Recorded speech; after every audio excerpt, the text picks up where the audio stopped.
Choose the synonym for concise. Concise মানে কি? Concise মানে হচ্ছে সংক্ষিপ্ত বা সংক্ষেপ।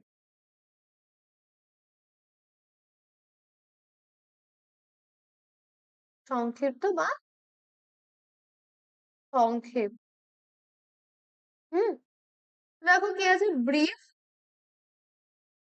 ব্রিফ, লেন্দি, ডিটেল আর ভার্বোস। তো দেখো সবকটাই কিন্তু লেন্দি মানেও কি লম্বা, অনেক বড়, ঠিক আছে।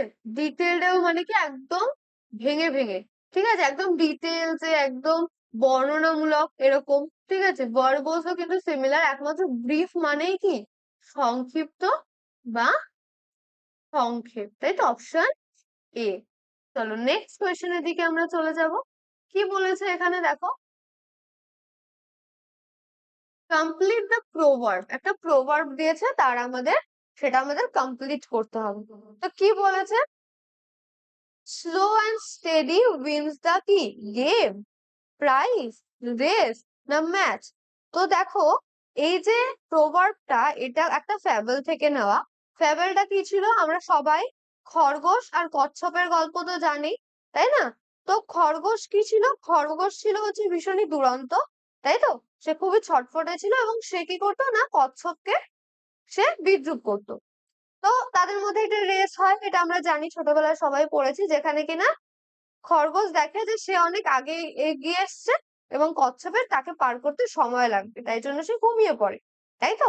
এবং তাতে কি হয়, তার উঠতে দেরি হয়ে যায় এবং কচ্ছপ কিন্তু রেসটা কিন্তু জিতে যায়, তাই না। কচ্ছপ হচ্ছে রেসটা জিতে যায়। তো সেক্ষেত্রে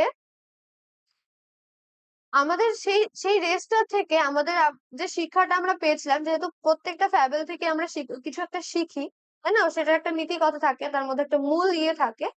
তো সেগুলোই হচ্ছে প্রভার্ব গুলো, আমরা সেখান থেকেই পাই। তো স্লো অ্যান্ড স্টেডি উইন্স দা, তাদের মধ্যে কি হয়েছিল, একটা রেস হয়েছিল, উইন্স দা রেস, অপশন সি।